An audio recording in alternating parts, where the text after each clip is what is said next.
सभी भक्तजनों को जय श्री कृष्ण। श्री मैत्रेय जी कहते हैं, विदुर जी, ब्रह्मा जी के कहने से अंधकार का कारण जानकर देवताओं की शंका निवृत्त हो गई और फिर वे सब स्वर्ग लोक को लौट आए।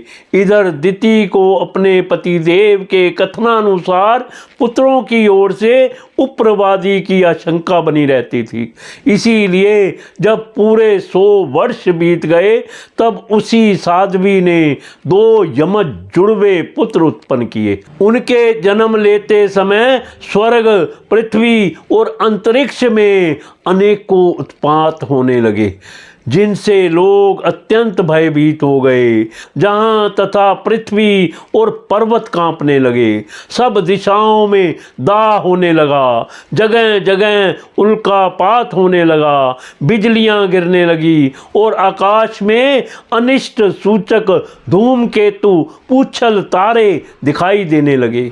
बार बार साएं साएं करती और बड़े बड़े वृक्षों को उखाड़ती हुई बड़ी विकट और असहा वायु चलने लगी। उस समय आंधी उसकी सेना उड़ती हुई धूल ध्वजा के समान जान पड़ती थी।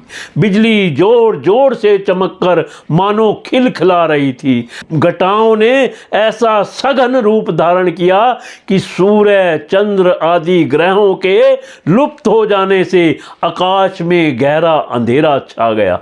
उस समय कहीं कुछ भी दिखाई ना देता था। समुद्र दुखी मनुष्य की भांति कोलाहल करने लगा।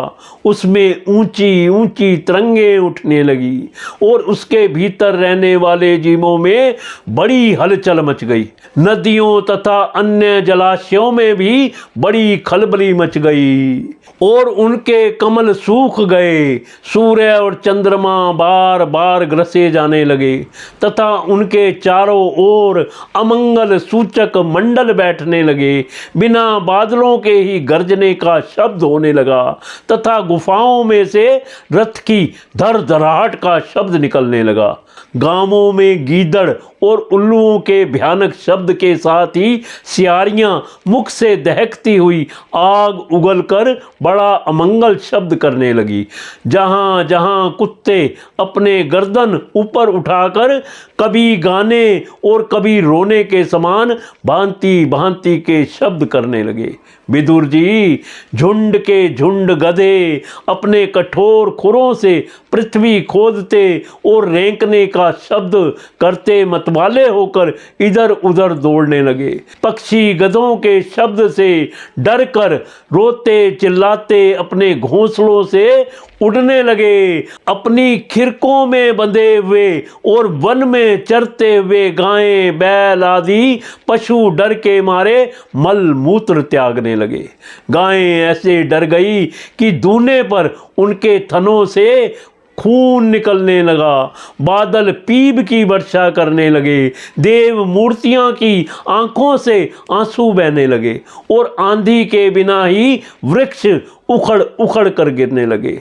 शनि, राहु आदि क्रूर ग्रह प्रबल होकर चंद्र, बृहस्पति आदि सौम्य ग्रहों तथा बहुत से नक्षत्रों को लांग कर वक्र गति से चलने लगे तथा आपस में युद्ध करने लगे।